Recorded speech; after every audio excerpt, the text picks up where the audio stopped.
Hello dear viewers, আশা করি আপনারা ভালো আছেন। তো আজকে আমি আপনাদের সাথে যে বিষয়টি নিয়ে কথা বলতে চাই সেটা হলো আমরা কিভাবে ডেটাবেজের ডেটা বা ইনফরমেশনগুলোকে আমরা ওয়েব পেজে টেবিল আকারে শো করাতে পারি। তো এটা আমি আপনাদের সাথে আলোচনা করব। প্রথমে আমরা ডেটাবেজে গিয়ে একটা ডেটা টেবিল ক্রিয়েট করব এবং সেখানে কয়েকটা কলাম থাকবে লাইক আইডি, নেম, অ্যাড্রেস এরকম। তো তারপরে আমি আইডি, দেন নেম, অ্যাড্রেস এই ইনফরমেশনগুলো আমি ইনসার্ট করব ডেটাবেজে, অর্থাৎ ডেটা টেবিলের সাথে। তো তারপরে আমরা যে কাজ করব সেটা হলো আমরা এই ডেটাবেজের এই ডেটা টেবিলের যে ইনফরমেশনগুলো সেগুলো আমরা ওয়েব পেজে ডিসপ্লে করাতে চাই এবং সেটা আমরা HTML টেবিলের মাধ্যমে করব এবং সেটা টেবিল আকারে। তো সেটা আমরা করতে চাচ্ছি। তো প্রথমে আমাদের যে কাজ সেটা হলো একটা ডেটা টেবিল তৈরি করা। তো আমরা যে কাজ করব, তো এর ভেতরে আপনারা চাইলে ডেটাবেস ক্রিয়েট করে নিতে পারবেন ঠিক এভাবে, যে ক্রিয়েট ডেটাবেস, দেন ডেটাবেস বিএসি নেম। তো এভাবে আপনারা ডেটাবেস ক্রিয়েট করে নিতে পারেন। তো আমি যদি এখন এটা এক্সিকিউট করি তাহলে এই নামে কিন্তু একটা ডেটাবেস ক্রিয়েট হয়ে যাবে, ঠিক আছে। তো আমার অলরেডি ক্রিয়েট করা আছে, সেজন্য আমি ক্রিয়েট করছি না। তো আমি জেড নিউ ডেটাবেস, অর্থাৎ Z_new_ ডেটাবেস, তো এই নামে আমি একটা ডেটাবেস অলরেডি ক্রিয়েট করেছি। তো এর ভেতরে আমি একটা ডেটা টেবিল ক্রিয়েট করতে চাচ্ছি। তো এই জন্য আমি একটা কাজ করতে পারি, ম্যানুয়ালি এটা তৈরি করতে পারি অথবা কোড লিখে, অর্থাৎ SQL কমান্ডের মাধ্যমে আমরা এই ডেটা টেবিল তৈরি করতে পারি। তো আমি আপনাদেরকে ম্যানুয়ালি এবং কোড দুইটার মাধ্যমে দেখাচ্ছি। তো আমি কি করব, এই টেবিলের উপরে রাইট ক্লিক করব, দেন ক্রিয়েট টেবিল, এখানে আগে ক্লিক করব। তো এখানে ক্লিক করলে আপনারা দেখতে পারবেন যে আমাদের টেবিল ক্রিয়েট করার অপশন চলে আসলো। তো প্রথমেই দেখুন আমাদের এখানে আছে যে টেবিল নেম। তো আমাদের একটা টেবিলের নেম সিলেক্ট করতে হবে। তো ধরুন আমি এখানে দিচ্ছি যে ইউজার ইনফো, ঠিক আছে। তো আমি এই টেবিলের নাম দিচ্ছি ইউজার ইনফো। তো তারপরে আমাদের কলাম ক্রিয়েট করতে হবে। তো কলাম ক্রিয়েট করার জন্য কলামের ঠিক নিচের অংশে আমরা ক্লিক করব। তো এখানে আপনি কি কি কলাম দিতে চান। তো ধরুন আমি প্রথমে চাচ্ছি যে একটা আইডি, অর্থাৎ সেই টেবিলে একটা আইডি থাকবে এবং এটা আমি প্রাইমারি কি করে দিব, নট নাল, এবং এটা অটো ইনক্রিমেন্টের দরকার নেই, জাস্ট আমরা এভাবে রাখলাম। তারপরে আমরা যে কাজ করব, একটা কলাম নিচ্ছি যেটা নাম দিচ্ছি নেম, অর্থাৎ নেম নিয়ে একটা কলাম আমরা ক্রিয়েট করতে চাচ্ছি। তো তারপরে ডেটা টাইপটা আমরা ভার্কার রাখলাম, অর্থাৎ ভার ক্যারেক্টার। তারপরে এবং এর ভেতরে এর সাইজটা দিয়ে দিতে হবে। তো এই সাইজটা ধরে আমি দিচ্ছি 100, দেন আমি এটা নট নাল করে দিলাম, অর্থাৎ এটা নাল থাকবে না। তো তারপরে আমরা আরেকটা কলাম নিব যেটা নাম দিচ্ছি যে অ্যাড্রেস, ADDRESS, এবং এটাও ডেটা টাইপ আমরা ভার ক্যারেক্টার, অর্থাৎ ভার্কার এটা রাখছি। তারপর এর সাইজটা আমরা উল্লেখ করে দিচ্ছি যে 100 কিন্তু 100 পিক্সেল না, এটা কিন্তু 100 ক্যারেক্টার, অর্থাৎ 100 ক্যারেক্টার এটা বহন করতে পারবে। তো এভাবে এই সেম ওয়েতে আমরা কিন্তু অসংখ্য বা অনেকগুলো কলাম আমরা ক্রিয়েট করতে পারি একটা টেবিলের জন্য। তো আমাদের এটা বিষয় নয়, তো একই পদ্ধতিতে যেহেতু তৈরি করা যাবে সেজন্য আমি আর দেখাচ্ছি না, এভাবে আপনারা কিন্তু পারবেন। তো এবার আমরা এটা এক্সিকিউট করার জন্য আমাদের অ্যাপ্লাইতে ক্লিক করতে হবে। তো অ্যাপ্লাইতে ক্লিক করলে কি হবে আপনারা দেখুন, যে অ্যাপ্লাইতে ক্লিক করলে আমাদের ম্যানুয়ালি যেটা করলাম, অর্থাৎ আমরা আইডি, নেম, অ্যাড্রেস এই তিনটা কলাম নিয়ে যদি আমরা টেবিল তৈরি করতে যাই তাহলে আমাদের যে করেসপন্ডিং যে SQL কমান্ডটা হবে সেটা কিন্তু আমাদের চলে আসলো, যে এভাবে লিখতে হবে যে ক্রিয়েট টেবিল, দেন আমরা ডেটাবেজের নেম এভাবে লিখে, দেন কমা, ইউজার ইনফো, তারপরে আইডি ইন্ট নট নাও, তারপরে নেম ভার্কার, তারপর এর সাইজ, তারপর এটা not null, address, then varchar 100 not null. আর প্রাইমারি কি হিসাবে আমরা আইডি রেখেছি, অর্থাৎ আইডিকে আমরা প্রাইমারি কি করে দিলাম। আর প্রাইমারি কি মানে ওই কলামের ভ্যালুগুলো প্রতিটা রোতে আলাদা আলাদা হবে, অর্থাৎ সেম হতে পারবে না।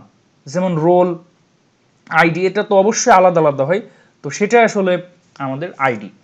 তো এবার আমরা অ্যাপ্লাইতে যদি ক্লিক করি তাহলে দেখুন এটা এক্সিকিউট হলো এবং এখানে আপনারা দেখুন যে ইউজার ইনফো নামে একটা দেখুন আমাদের একটা ডেটা টেবিল ক্রিয়েট হলো, বাট এটা কিন্তু একদম ফাঁকা। তো আমরা এখন কি চাচ্ছি, যে এখানে আমরা ইনফরমেশন ইনসার্ট করতে চাচ্ছি। তো এজন্য আমরা যে কাজ করব, তো আমরা সরাসরি SQL কমান্ডটা লিখব। তো প্রথমে আমি এভাবে লিখব যে ইউজ Z_new ডেটাবেজ, এটা করলাম কারণ আমরা যে ডেটাবেজে এই ডেটা টেবিলটা রেখেছি তো সেটা আগে আমরা সিলেক্ট করে নিলাম, সেজন্য লিখলাম ইউজ, কারণ এখানে তো আরও অনেক ডেটাবেজ আছে, তো আমরা স্পেসিফিক করে দিলাম। তো তো তারপরে আমি যে কমান্ডটা লিখবো সেটা হলো ইনসার্ট ইনটু। তো আমরা ইনসার্ট করার জন্য এভাবে লিখতে হয় ইনসার্ট ইনটু, তারপর টেবিল নেম। তো আমরা টেবিলের নাম দিয়েছিলাম ইউজার আন্ডারস্কোর ইনফো। তো তারপরে আমাদের কি করতে হয়, তারপরে আমরা চাইলে এভাবে লিখতে পারি যে column name ID then name তারপর অ্যাড্রেস। এগুলো আমরা সিরিয়াল ওয়াইজ লিখবো। তো তারপরে আমাদের যে কাজ করতে হয় সেটা হলো ভ্যালুজ, এই যে VALUES ভ্যালুজ। তো আমাদের এই কিওয়ার্ডটা লিখতে হয় এবং ভ্যালুজের ভেতরে আমরা ভ্যালুগুলো লিখব। তো আমরা আইডির জন্য আইডি ভ্যালু দিয়ে দিচ্ছি 1, যেহেতু এটা ইন্টিজার তো এটা আমরা কোটেশনের ভিতর রাখবো না। তো এবার আমরা নেমের ভ্যালুটা বসাতে চাচ্ছি। তো নেমের ভ্যালু ধরুন আমার নাম দিচ্ছি যে MD তারিফ হাসান। তো যেহেতু নেম এটা একটা স্ট্রিং টাইপের অর্থাৎ ক্যারেক্টার টাইপের, তো এজন্য আমরা এটাকে কোটেশনের ভিতর রেখে দিব, সিঙ্গেল কোটেশন। দেন আমি কমা দিয়ে অ্যাড্রেস, অ্যাড্রেসও যেহেতু একটা স্ট্রিং বা ক্যারেক্টার, তো এই জন্য আমরা এটা সিঙ্গেল কোটেশনের ভিতর রেখে দিব। তো এবং ভ্যালুটা দিয়ে দিচ্ছি যে খুলনা, এবং এটা আমি ক্লোজ করে দিলাম। তো এবার আমি যদি ইনসার্ট করি তাহলে কি হবে দেখুন, দেখুন আমাদের একটা ভ্যালু কিন্তু চলে আসলো যে ID1 নেম MD তারিফ হাসান এবং অ্যাড্রেস খুলনা। তো আমরা যদি চাই যে এভাবে অনেকগুলো একই সাথে ইনসার্ট করতে, অর্থাৎ একবার আমরা লিখেই যাতে সব কিছু ইনসার্ট করা যায়, তো আমরা এখন কি করব, এভাবে কমা দিয়ে দিয়ে অসংখ্যবার এভাবে ভ্যালুজ লিখবো, যে ভ্যালুজ এভাবে চাইলে কিন্তু আমরা লিখতে পারি। তো আমি যেহেতু অলরেডি 1 এটা নিয়েছি, তো আমি 2 নম্বর আইডি দিচ্ছি এবং এই নামটা ধরুন দিচ্ছি যে সেন ওয়াটসন। তো তারপরে এখানে অ্যাড্রেসটা দিচ্ছি ধরুন ঝিনাইদহ। এবার ভ্যালুজে ধরুন ID 3, এখানে নামটা দিচ্ছি যে ডেভিড ওয়ার্নার এবং কমা দিয়ে আমি অ্যাড্রেসের ভ্যালুটা দিচ্ছি ধরুন কুষ্টিয়া। আচ্ছা, তো আমরা এটাকে সরি, তো আমরা ভ্যালুজ একবার নিব, কিন্তু তারপরে আমরা জাস্ট ইনফরমেশনগুলো আমরা এভাবে পরপর সাজিয়ে লিখব। তো এবার যদি আমি আরও একইভাবে করি, তো আমাদের কি করতে হবে, আমরা জাস্ট এটা কমা দিয়ে পরবর্তীতে এভাবে ফার্স্ট ব্র্যাকেট দিয়ে আইডি এভাবে আমরা সব লিখে দিব। তো স্টিভ SMITH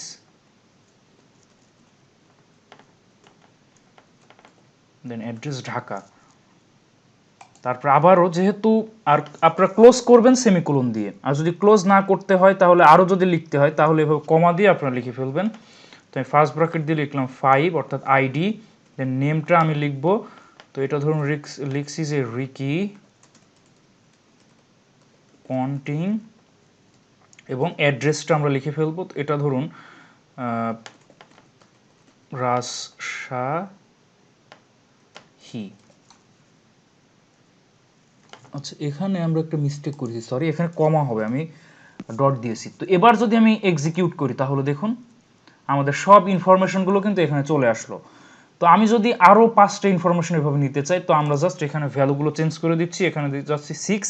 তো এখানে আইডি কিন্তু আলাদা আলাদা হতে হবে, কারণ একই আইডি কিন্তু হবে না, একই মানে আলাদা আলাদা হতে হবে। তো এবার 7, 8, 9।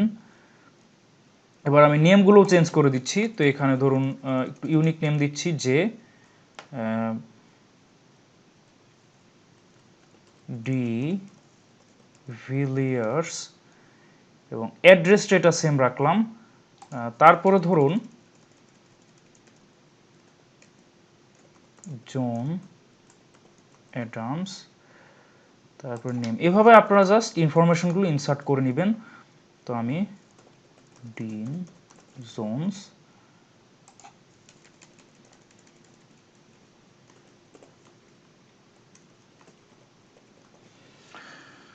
তো আমি আরেকটা নিব, জাস্ট আমি টোটাল 10টা রো রাখতে চাচ্ছি এজন্য। তো এবার আমি দ্বিতীয় আরেকটায় যাচ্ছি 10 আইডি এবং নেমটা লিখছি যে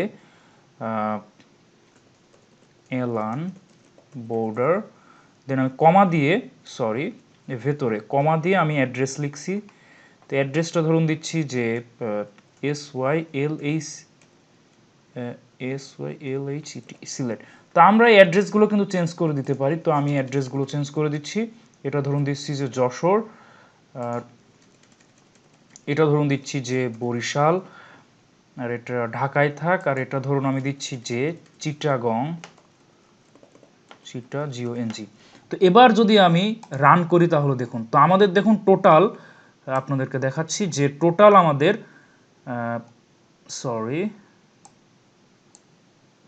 তো দেখুন আমাদের 1 থেকে 10 পর্যন্ত টোটাল আমরা 10টা রো নিয়েছি, অর্থাৎ 10টা সারি নিয়েছি, এবং এখানে কলাম আছে 3টা। তো এখানে যে ভ্যালুসগুলো আছে অর্থাৎ আইডি, নেম এবং অ্যাড্রেস, তো এখানে যে টেবিল আকারে আছে, তো এই টেবিলটা আমি এখন ওয়েব পেজে ডিসপ্লে করাতে চাচ্ছি HTML টেবিলের মাধ্যমে। তো এজন্য আমরা কি করব, আমরা সরাসরি টেক্সট এডিটরে চলে যাচ্ছি, যেখানে গিয়ে আমরা এই কাজটা করব, অর্থাৎ এখানে যে ইনফরমেশনগুলো আছে এটা আমরা এখন ওয়েব পেজে শো করাতে চাচ্ছি। তো আমরা একটা ফাইল ক্রিয়েট করেছি যেটা নাম দিয়েছি userinfo.php। তো আমি আবারও মনে করিয়ে দিচ্ছি, তো এই লোকাল হোস্টে গিয়ে কিন্তু অর্থাৎ জ্যাম সার্ভারে গিয়ে অবশ্যই অ্যাপাসিটা স্টার্ট করে নেবেন। তো আর যে পিএইচপি ফাইলটা এটা কিন্তু অবশ্যই আপনাদের মনে রাখতে হবে, এটা অবশ্যই আপনারা কি করবেন, যেখানে এই জ্যাম সার্ভারটি ইনস্টল করেছেন যেই ফোল্ডারে, সেই ফোল্ডারের ভেতরে গিয়ে আপনাদের একটা সাব ফোল্ডার htdocs এর ভেতরে রাখতে হবে, ঠিক আছে, আদারওয়াইজ কিন্তু হবে না।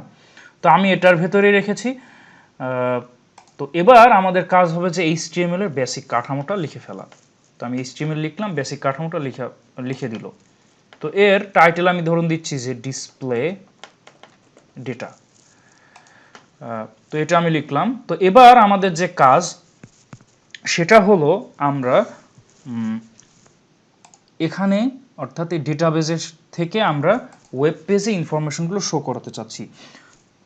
তো প্রথমেই আমাদের যে কাজ করতে হবে সেটা হলো আমরা আগে এই কি করব, এই পিএইচপি ফাইলের সাথে তো আগে আমাদের এই ডেটাবেসের কানেকশনটা দিতে হবে। তো কানেকশন দেওয়ার জন্য আমরা কি করব, পিএইচপি কোড লিখবো। আর পিএইচপি কোড লেখার জন্য আমাদের কি করতে হয়, প্রথমে অ্যাঙ্গেল ব্র্যাকেট দিয়ে শুরু, দেন কোশ্চেন মার্ক, দেন পিএইচপি, দেন আবার কোশ্চেন মার্ক, অ্যাঙ্গেল ব্র্যাকেট দিয়ে শেষ, এবং এর ভেতরে আমরা পিএইচপি কোড লিখতে পারি।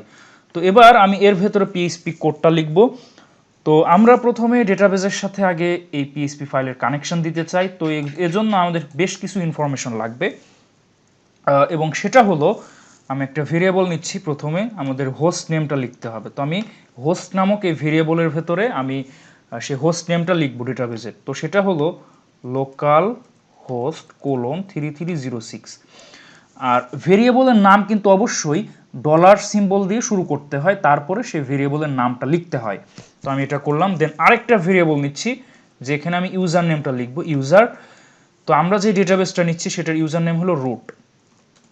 তো এটা আপনারা কিভাবে বুঝবেন সেটা দেখুন, আমরা এই হোম এ আইকনে ক্লিক করব, দেখুন আমাদের রুট এবং লোকাল হোস্ট এটা কিন্তু দেওয়া আছে, ঠিক আছে।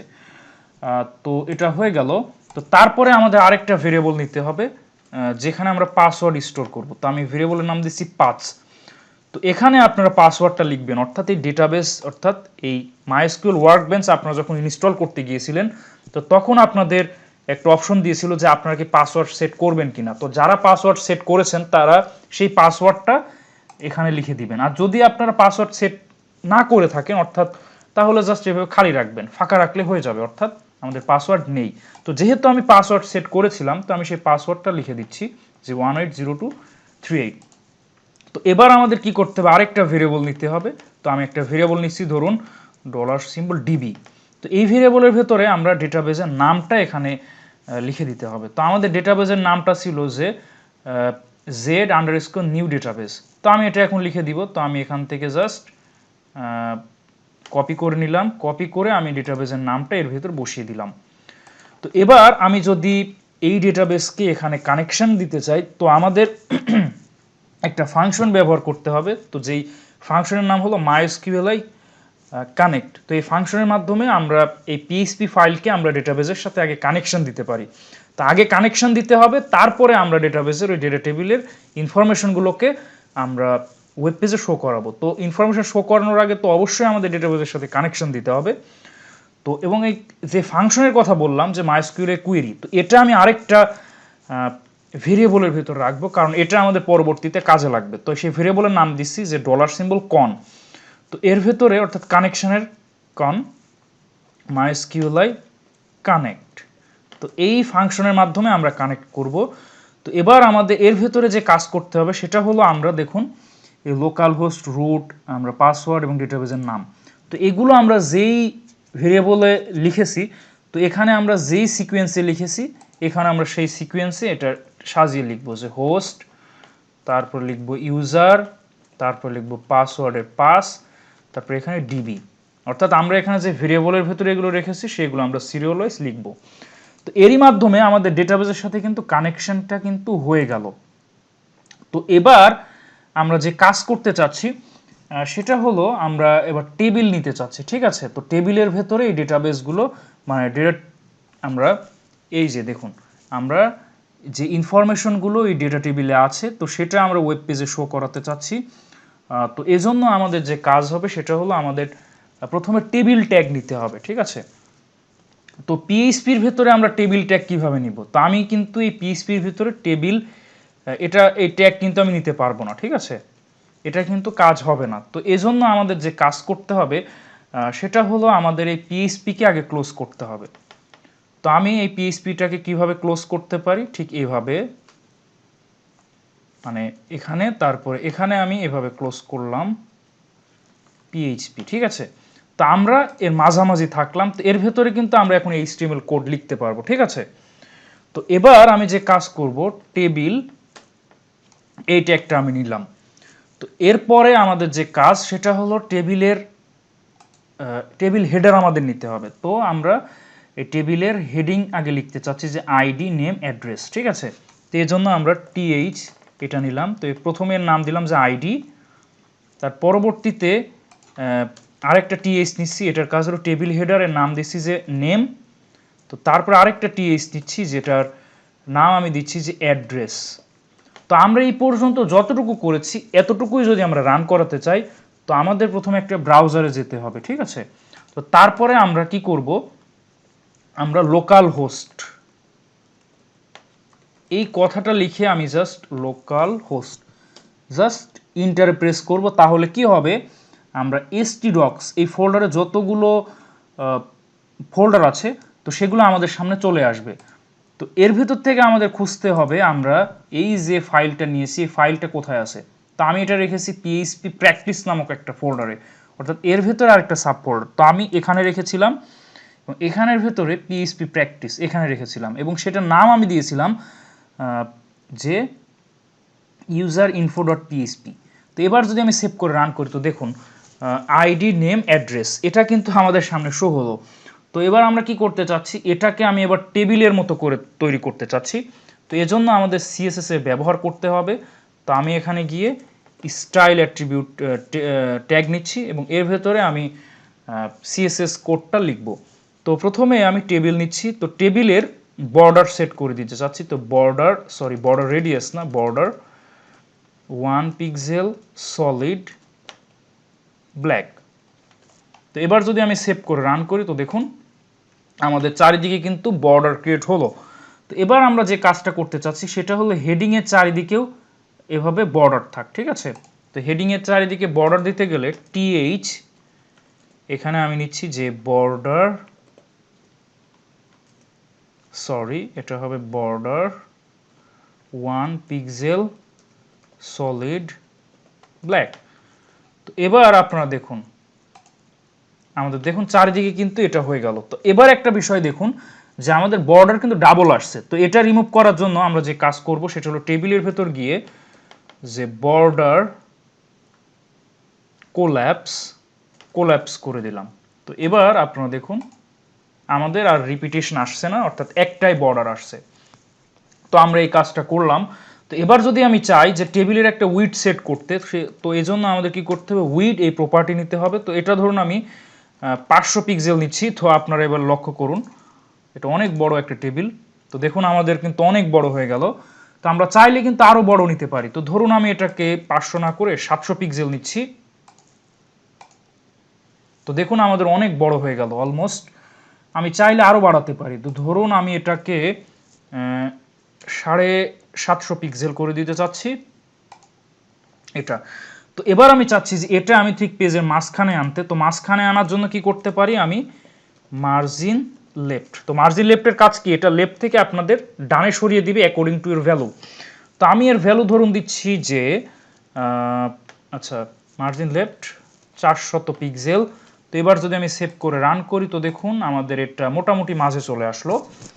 এবং আমি চাচ্ছি উপর থেকেও একটু গ্যাপ ক্রিয়েট করতে। তো এই জন্য আমি কি করব, যে মার্জিন টপ এটা ধরুন 30 পিক্সেল ইউজ করলাম। তো এবার আমি সেভ করে রান করলে কি হয় দেখুন, এটা একটু নিচে চলে আসলো। আচ্ছা, তো এবার আমরা একটা কাজ করি। তো দেখুন এটা আমাদের মানে মাঝ থেকে একটু সরে গেছে। তো আমি কি করব, এই মার্জিন লেফট এটা জাস্ট 300 পিক্সেল করে দিচ্ছি। আচ্ছা, তো এটা মোটামুটি ঠিক নেই। আচ্ছা, আমরা আরেকটু কাজ করি, যে এই টেবিলের উইডটা আর একটু বাড়িয়ে দিই। তো এটা ধরুন আমি 850 পিক্সেল করে দিচ্ছি, একটু বড় টেবিল হোক আমাদের। তো দেখুন আমাদের অনেক বড় টেবিল তৈরি হয়ে গেল। তো এবার আমি চাচ্ছি যে টিএইচ এর হেডারের এই নামগুলো একটু বড় সাইজ করতে। তো টিএইচ এর ভ্যালু যে ফন্ট সাইজ ধরুন আমি 20 পিক্সেল করে দিচ্ছি। তো এবার আপনারা দেখুন আমাদের নেমটা কিন্তু অনেক বড় হয়ে গেল। তো এবার আমরা উপরে একটু গ্যাপ ক্রিয়েট করার জন্য, অর্থাৎ মাঝখানে একটু গ্যাপ ক্রিয়েট করার জন্য আমরা যে কাজ করতে পারি সেটা হলো প্যাডিং। এর প্যাডিংটা ধরুন আমি 6 পিক্সেল করে দিচ্ছি। তো এবার যদি সেভ করে রান করি, দেখুন আমাদের একটু গ্যাপ তৈরি হলো। তো এবার আমরা কি চাচ্ছি, যে এই ডেটাবেজের এই ইনফরমেশনগুলো, অর্থাৎ এই টেবিলটা সরাসরি আমরা এখানে শো করাতে, অর্থাৎ এখানে যে ইনফরমেশনগুলো আছে এই ইনফরমেশনগুলো আমরা এখানে যে টেবিল স্টাইলে আছে ঠিক সেম ওয়েতে আমরা এখানেও শো করাতে চাচ্ছি। তো এই জন্য আমরা কি করব, পিএইচপি কোড লিখতে হবে। তো আমরা এবার কি করব, এই টেবিলের ভেতরে এর ঠিক পরে আমরা যে কাজটা করব সেটা হলো, আমরা এবার পিএইচপি আবারও নিব, পিএইচপি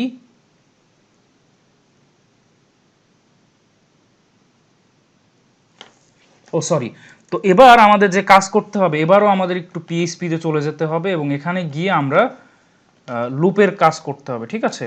তো আমরা এবার এই ইনফরমেশনগুলো আমরা এবার ওয়েব পেজে শো করাতে চাই। তো এই জন্য আমাদের কি করতে হবে, যে ডেটাবেজের ইনফরমেশনগুলো আমরা শো করানোর জন্য, অর্থাৎ সেই ইনফরমেশনগুলো পাওয়ার জন্য আমাদের যে কমান্ডটা লিখতে হয় সেটা আমরা লিখবো, এসকিউএল কমান্ড সেটা। তো আমি পিএইচপিতে গিয়ে কি করব, প্রথমে যে একটা ভেরিয়েবল নিচ্ছি এবং সেই ভেরিয়েবলে একটা ভেরিয়েবলের নাম দিচ্ছি। তো সেই ভেরিয়েবলের নাম ধরুন দিচ্ছি এসকিউএল। তো এখানে আমি কমান্ডটা লিখব। তো সেই কমান্ডটা হলো এরকম, যে select city select star means all, then আমাদের লিখতে হবে ফ্রম এবং টেবিলের নাম। তো টেবিলের নাম ছিল এরকম, যে ইউজার আন্ডারস্কোর ইনফো। তো এটা করলাম। এর মানে দাঁড়ালো আমাদের এই ডেটা টেবিলে যত ইনফরমেশন আছে সবগুলো আমরা শো করাতে চাচ্ছি। তো এবার আমরা এই কোডটাকে এবার এক্সিকিউট করতে চাই। তো এক্সিকিউট করার জন্য আমরা আরেকটা ভেরিয়েবল নিব, যেটার নাম দিচ্ছি কোয়েরি, এবং এর ভেতরে আমরা একটা ফাংশন নিব, সেটা হলো মাইএসকিউএলআই কোয়েরি। এবং এই ফাংশনের ভেতরে আমাদের দুইটা ভেরিয়েবল পাস করতে হবে। তো প্রথম ভেরিয়েবল হলো ডেটাবেস ক্রিয়েট করার সময় আমরা কানেকশন দেওয়ার সময় যে ভেরিয়েবলটা নিয়েছিলাম সেটা। তো আমরা ভেরিয়েবলের নাম দিয়েছিলাম কন, CON হলো কানেকশনের কন। এবং এসকিউএল, অর্থাৎ আমরা যেখানে এসকিউএল কমান্ডটা লিখেছি সেই কমান্ড যে ভেরিয়েবলে লিখেছি সেই ভেরিয়েবলের নাম, তো সেটা হলো এসকিউএল। তো আমরা এটা লিখে ফেললাম। তো আমাদের এই কোডটা কিন্তু এখন এক্সিকিউট করলো। তো এবার আমাদের কি করতে হবে, লুপ ইউজ করে প্রতিটা ইনফরমেশন আমরা এখানে টেবিলের মাধ্যমে শো করাতে চাচ্ছি। তো এজন্য আমরা কি করব, একটা লুপ নিতে হবে, সেটা হলো হোয়াইল লুপ। তো হোয়াইল লুপে আমাদের কি করতে হবে, এর ভেতরে একটা ভেরিয়েবল আমরা প্রথমে নিব। তো এর ভেতরে আমরা একটা ফাংশন নিব, যে ফাংশনের মাধ্যমে আমরা ডেটাবেজে ডেটা টেবিলের ইনফরমেশনগুলো আমরা ওয়েব পেজে শো করাই। তো সেটা হলো MySQLi ফেচ অ্যারে অ্যারে এই ফাংশনটা নিলাম। তো এই ফাংশনের ভেতরে আমাদের একটা ভেরিয়েবল পাস করতে হবে, সেটা হলো যেই ভেরিয়েবলে আমরা এসকিউএল কমান্ডটা এক্সিকিউট করেছি। তো আমরা কোথায়, সেটা কোয়েরি এই ভেরিয়েবলে আমরা এক্সিকিউট করেছি। তো এই ফাংশনটা ব্যবহার করলাম, এটা হলো ফেস অ্যারে, ঠিক আছে। তো এখন এই ইনফরমেশন অর্থাৎ ডলার সিম্বল ইনফো, তো এটা কিন্তু এখন একটা অ্যারে হয়ে গেল। তো এটার মাধ্যমে আমরা এই প্রতিটা ইনফরমেশন কিন্তু আমরা এখন শো করাতে পারি, ঠিক আছে। তো আমরা এখন টেবিলের মাধ্যমে শো করাতে চাই, তো আমাদের এখন কি করতে হবে, টিআর ট্যাগ ব্যবহার করতে হবে, ঠিক আছে। তো আমরা এবার যে কাজটা করব সেটা হলো, আমরা আগেই বলেছি যে পিএইচপির ভেতরে সরাসরি আমরা এইচটিএমএল কোড লিখতে পারি না, তো আমাদের এই পিএইচপিটা ক্লোজ করতে হবে। তো আমরা দেখুন এখানে পিএইচপি শুরু করেছি, তো এখানে আমরা এটা ঠিক নিচে ক্লোজ করব। তো কোশ্চেন মার্ক অ্যাঙ্গেল ব্র্যাকেট, আর এখানে আমাদের ক্লোজিং আছে, ওপেনিং নেই, তো আমি এখানে ওপেনিং করে দিচ্ছি। তো এর ঠিক মাঝে, তো এই দুইটার মাঝখানে এবার আমরা এইচটিএমএল কোড লিখতে পারি। তো আমরা টিআর এই ট্যাগটা নিচ্ছি এবং এর ভেতরে আমরা কি করব, এই ইনফরমেশনগুলো শো করাতে চাচ্ছি। তো আমরা এই ডেটা টেবিলের এই যে প্রতিটা ভ্যালুগুলো, তো সেগুলো আমরা কোন ট্যাগের মাধ্যমে প্রকাশ করি, সেগুলো হলো টিডি ট্যাগ। তো টিডি ট্যাগের ভেতরে আমরা একে একে সব শো করাবো। তো এর ভেতরে আমি পিএইচপি কোড লিখছি, পিএইচপি কোড, এবং এখানে আমরা এই প্রথমে আমি চাচ্ছি যে এই আইডি এই ভ্যালুটা শো করাতে। তো এই জন্য আমাদের কি করতে হবে, এখানে ইকো এই কিওয়ার্ডটা লিখতে হবে। তো ইকো কিওয়ার্ডটা আসলে অনেকটা সি ল্যাঙ্গুয়েজের প্রিন্টএপের মতো, অর্থাৎ আপনারা কোনো কিছু লিখলে সেটা যাতে আউটপুটে আসে। তো ইকো দেন আমাদের লিখতে হবে ইনফো কেন লিখতে হবে, কারণ আপনারা বুঝুন যে ইনফো ডলার সিম্বল ইনফো এটা কিন্তু এখন একটা অ্যারে হয়ে গেল, কারণ এর ভেতরে আমরা একটা ফাংশন নিয়েছি MySQL ফেস অ্যারে, যেটার মাধ্যমে আমরা ডেটাবেস থেকে ইনফরমেশনগুলো শো করাই, অর্থাৎ সেটা ইনফরমেশনগুলো শো করায়। তো তখন আমরা যেহেতু এটা ইনফো এই ভেরিয়েবলে নিয়েছি, তো এটা এখন অ্যারে হয়ে গেল, এবং এই অ্যারেটা আমরা এভাবে লিখব। তো অ্যারে নর্মালি আমরা এভাবে লিখি। তো এর ভেতরে আমাদের ইন্ডেক্স পাস করতে হবে, এবং এটা হলো এই আইডি। তো এখন এই আইডি এই কলাম নামটা পাস করার সাথে সাথে এবার যদি আমরা রান করি, তো দেখুন, তো আপনারা দেখুন একে একে কিন্তু প্রতিটা ভ্যালুগুলো কিন্তু চলে আসলো। দেখুন আমাদের যত আইডি নিয়েছিলাম সেটা হলো 1 থেকে 10। তো দেখুন আমাদের কিন্তু এখানেও সেই 1 থেকে 10 পর্যন্ত কিন্তু চলে আসলো। তো এবার আমরা এই নামগুলো এখানে শো করাতে চাচ্ছি। তো এই জন্য আমাদের কি করতে হবে, সেম কাজ, আমরা টিডি নিলাম, তার ভেতরে আমরা পিএইচপি এটা লিখলাম, তারপর আমাদের লিখতে হবে ইকো এর মাধ্যমে আমরা সব কিছু শো ডিসপ্লে করাই। আর এবার আমাদের ইনফো এই অ্যারেটা নিতে হবে, ফেস অ্যারে। তো এবং এর ভেতরে যেই ভ্যালুটা পাস করতে হবে সেটা হলো আমাদের ডেটা টেবিলের কলাম নাম। আমরা যেই কলামের নামটা লিখব সেই কলামটা শো হবে। তো এখানে যদি আমি নেম লিখি, এবার যদি সেভ করে রান করি, তাহলে দেখুন আমাদের সব নেম কিন্তু এখানে চলে আসলো, অর্থাৎ আমরা ডেটাবেসে যে নেম কলামের যত ইনফরমেশন আছে সব কিন্তু চলে আসলো। তো এবার যদি আমরা এই অ্যাড্রেস কলামের সব ভ্যালু, অর্থাৎ এখানে অ্যাড্রেস কলামের সব ভ্যালু এখানে অ্যাড্রেস কলামে যদি পাস করতে চাই, তাহলে কি করতে হবে, সেম কাজ, এখানে টিডি নিলাম, দেন পিএইচপি এই কোডটা লিখলাম, দেন আমরা লিখব ইকো, এবং এখানে আমরা ইনফো এই ফেচ অ্যারেটা আমরা নিচ্ছি, এবং এই অ্যারের ভেতরে কোন ভ্যালুটা পাস করব, আমি আগেই বলেছি কলাম নেমটা। তো আমি এখন অ্যাড্রেস কলাম নেমটা এখন পাস করব। তো আমি লিখে দিচ্ছি অ্যাড্রেস। তো এখন যদি আমি সেভ করে রান করি, তাহলে কি হবে বলবো, সেটা হলো এই অ্যাড্রেসের যে ভ্যালুগুলো, তো সেটা এখানে কিন্তু শো হবে। তো দেখুন আমাদের অ্যাড্রেসের ভ্যালু কিন্তু শো হচ্ছে। তো এবার আমরা কি করব, এটাকে একটু ডিজাইন করব। তো আমি দেখুন আমাদের এখানে কোনো বর্ডার নেই, তো আমি এই প্রতিটা রোতে আলাদা আলাদা বর্ডার ক্রিয়েট করতে চাচ্ছি। তো এই জন্য আমাদের যে কাজ করতে হবে সেটা হলো টিআর কমা টিডি। তো আমি এখানে কি করব, টিডি এর চারিদিকে বর্ডার নিতে। তো এজন্য আমি কি করব, যে বর্ডার 1 পিক্সেল সলিড ব্ল্যাক। তো এটা হলো 1 পিক্সেল পুরুত্বের সলিড একটা বর্ডার, এবং যেটার কালার হবে ব্ল্যাক। তো আমি যদি এবার সেভ করে রান করি, তো দেখুন, হ্যাঁ, তো দেখতে পাচ্ছেন আমাদের কিন্তু টেবিলটা তৈরি হয়ে গেল। তো ইনফরমেশনগুলো দেখুন একদম বামে আছে, তো আমি যদি ঠিক মাঝামাঝি আনতে চাই তো এই জন্য আমাদের যে কাজ করতে হবে সেটা হলো টেক্সট অ্যালাইন। এই টিডি টেক্সট অ্যালাইন আমি সেন্টার করে দিচ্ছি, সরি টেক্সট অ্যালাইন এটা আমি সেন্টার করে দিচ্ছি। তো এবার যদি সেভ করে রান করি তো দেখুন ইনফরমেশনগুলো ঠিক মাঝামাঝি চলে আসলো। তো এবার আমি ঠিক এটার ভেতরে যেমন উপরে নিচে একটু স্পেস করেছিলাম, এখানেও যদি সেই স্পেসটা করতে চাই তাহলে আমাদের প্যাডিং, কমন প্যাডিং, এখানে লেফট রাইট না, কমন প্যাডিং, এটা আমি 6 পিক্সেল নিচ্ছি। তো এবার যদি আমি সেভ করে রান করি তো দেখুন উপরে নিচে একটা গ্যাপ তৈরি হলো। তো এবার যদি চাই যে এই যে ভ্যালুগুলো অর্থাৎ আইডির ভ্যালু, নেমের ভ্যালু, অ্যাড্রেসের ভ্যালু এগুলো একটু বড় সাইজের আসুক, তো এজন্য আমরা কি করতে পারি, এর ভেতরে ফন্ট সাইজ এটা আমি একটু বাড়িয়ে দিচ্ছি, এটা ধরুন আমি 19 পিক্সেল করে দিচ্ছি। এবার যদি আমি সেভ করে রান করি তো দেখুন আমাদের ইনফরমেশনগুলো কিন্তু চলে আসলো। তো এবার আমি যদি একটা কাজ করতে চাই সেটা হলো, আমি আপনাদেরকে বলছি যে কি করতে আমি চাচ্ছি। তো ধরুন আমি চাচ্ছি যে এই যে প্রতিটা রোতে একটা আলাদা আলাদা ব্যাকগ্রাউন্ড থাক। তো এজন্য আমাদের যে কাজ করতে হবে সেটা হলো টিআর।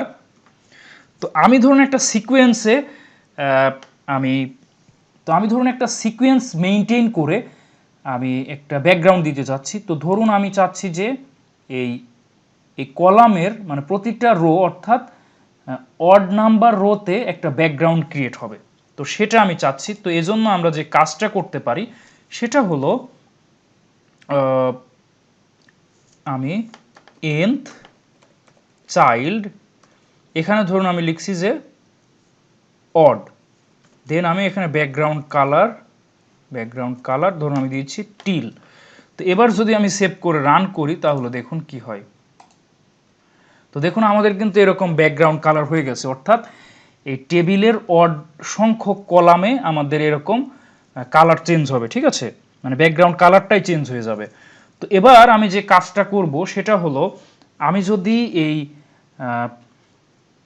তো আমি এবার যদি চাই যে এই ইভেন নাম্বার অর্থাৎ ইভেন নাম্বার যে কলামে অর্থাৎ রোতে অর্থাৎ জোড় সংখ্যক রোতে আমাদের যাতে ব্যাকগ্রাউন্ড কালারটা চেঞ্জ হয়, তো এই জন্য আমাদের কি করতে হবে সেটা হলো TR nth child n child, এটা ধরুন দিচ্ছি ইভেন। তো এবার আমি এর ব্যাকগ্রাউন্ড কালার, তো ব্যাকগ্রাউন্ড কালার এখানে আমি কি ব্যাকগ্রাউন্ড কালার দিতে পারি, ধরুন দিচ্ছি অরেঞ্জ। তো এবার যদি আমি সেভ করে রান করি তো দেখুন আমাদের এরকম কিন্তু এর কালারটাও চেঞ্জ হয়ে গেল। তো এবার যদি চাই যে এর কালার সবগুলো চেঞ্জ করতে, তো আমি কি করতে পারি, এই টিডি আর কালার ধরুন আমি হোয়াইট করে দিচ্ছি, হোয়াইট। তো এবার যদি আমি সেভ করে রান করি তো দেখুন আমাদের ইনফরমেশনগুলো কিন্তু এভাবে চলে আসলো। তো এভাবে কিন্তু আমরা খুব সহজেই টেবিলকে কিন্তু ডিজাইন করতে পারি আমাদের নিজেদের মতো করে, ঠিক আছে, এটা কিন্তু খুবই সিম্পল একটা ব্যাপার। তো আমি এখানে অরেঞ্জ এটা খুবই সুন্দর লাগছে না, তো এখানে আমি একটা কাজ করি সেটা হলো অ্যাজিউর, এটা ইউজ করি। তো দেখুন এবার আচ্ছা এখানে আমাদের শো হচ্ছে না, তাহলে এটা কালারটাই রাখার দরকার নেই, এটা নর্মালি ব্ল্যাক থাক তাহলেই ভালো লাগবে। তো দেখুন আমাদের ইনফরমেশনগুলো কিন্তু শো হচ্ছে। তো আমি এবার একটা কাজ করি এখানে আচ্ছা এখানে টিল এই কালারটা আছে কিছুটা গ্রিন, এটা আমি চেঞ্জ করে দিচ্ছি, এটা ধরুন আমি দিচ্ছি যে white smoke, WHITSMOK, white smoke. তো এবার যদি আমি সেভ করে রান করি দেখুন আচ্ছা এবার আমাদের খুব একটা চেঞ্জ হচ্ছে না, আচ্ছা থাক আগে যেটা ছিল সেটাই মনে ঠিক ছিল। তো আমাদের টিল এটাই থাক, আচ্ছা এটা এভাবে থাক। এবার আমরা যে কাজটা করব সেটা হলো ইনফরমেশনগুলো একটু বোল্ড করে দিব। তো আমি টিডি এর ভেতরে ফন্ট ওয়েট এটা আমি বোল্ড করে দিচ্ছি। তো এবার আমি যদি সেভ করে রান করি তো দেখুন আমাদের ইনফরমেশনগুলো কিন্তু শো হচ্ছে। তো আমরা কিন্তু চাইলে এটা আরও সুন্দর কালার করতে পারি, এটা আমাদের প্রয়োজন মতো। তো এখানে আমি জাস্ট আর কালারের নাম মনে আসছে না, তো এই জন্য আমি জাস্ট এইভাবে রাখলাম, কিন্তু আপনারা চাইলে যে কোনো কালার দিতে পারেন প্রতিটা আলাদা আলাদা অংশে, এটা টোটালি আপনাদের উপর যে আপনারা কিভাবে চাচ্ছেন। তো আপনি যদি চান যে উপরের হেডিংটায় কোনো কালার না দিতে, তো আপনারা কি করতে পারেন যে টিএইচ এখানে আপনার ব্যাকগ্রাউন্ড কালার এটা সেট করে দিতে পারেন। তো ব্যাকগ্রাউন্ড কালার এটা ধরুন আমি রাখতে চাচ্ছি যে কি রাখা যায়, ধরুন এটা রাখতে চাচ্ছি যে ব্লু। তো এবার যদি আমি সেভ করে রান করি তো দেখুন আমাদের এখানে কিন্তু আমাদের টিএইচ অর্থাৎ টেবিল হেডারের ব্যাকগ্রাউন্ড কালার কিন্তু চেঞ্জ হয়ে গেছে। এখানে চাইলে কিন্তু আমি এর কালারটা চেঞ্জ করতে পারি, যে কালার এটা আমি হোয়াইট করে দিতে পারি। তো এবার যদি আমি সেভ করে রান করি তো দেখুন আমাদের এটার কালার কিন্তু হোয়াইট চলে আসলো। তো দেখুন এভাবে কিন্তু আমরা খুবই সহজেই এই ডেটাবেজের এই ইনফরমেশনগুলো আমরা ওয়েব পেজে খুব সহজেই এটা শো করাতে পারি এবং সেটা আমরা টেবিল আকারে শো করাতে পারি, এবং এটা খুবই সিম্পল একটা ব্যাপার। আশা করি আপনারা পারবেন এভাবে ডেটাবেজের এই ডেটা টেবিলের সব ইনফরমেশন এভাবে ওয়েব পেজেও টেবিল আকারে শো করাতে। তো এই জন্য আমাদের কোড কিন্তু খুবই সিম্পল, সেটা হলো আমাদের এখান থেকে শুরু করে জাস্ট এই পর্যন্ত, খুব বেশি না, জাস্ট কমন কিছু কোড যেটা আপনারা দুই একবার ট্রাই করলেই পারবেন। আর ডিজাইনের জন্য আমরা জাস্ট এখান থেকে এই পর্যন্ত ব্যবহার করলাম, আর আমাদের ডেটাবেস ছিল এইটুকু। তো এভাবে আমরা খুবই সহজেই এটা ডিজাইন করতে পারি এবং ডেভেলপমেন্ট করতে পারি। তো বন্ধুরা আশা করি আপনারা বুঝতে পেরেছেন যে কিভাবে আমরা ডেটাবেজের ইনফরমেশনগুলোকে আমরা ওয়েব পেজে টেবিল আকারে শো করাতে পারি। তো আশা করি আমার ভিডিওটা আপনাদের ভালো লেগেছে। যদি ভালো লাগে অবশ্যই লাইক, কমেন্ট এবং শেয়ার করবেন। আর আপনারা যদি আমার চ্যানেলে নতুন হন অবশ্যই সাবস্ক্রাইব করবেন। তো আজকে এই পর্যন্তই থাকবে, পরবর্তী ভিডিওতে অন্য কোনো টপিক নিয়ে কথা হবে। ততদিন ভালো থাকবেন, সুস্থ থাকবেন এবং আমার জন্য দোয়া করবেন। আসসালামু আলাইকুম ওয়া রাহমাতুল্লাহি ওয়া বারাকাতুহু।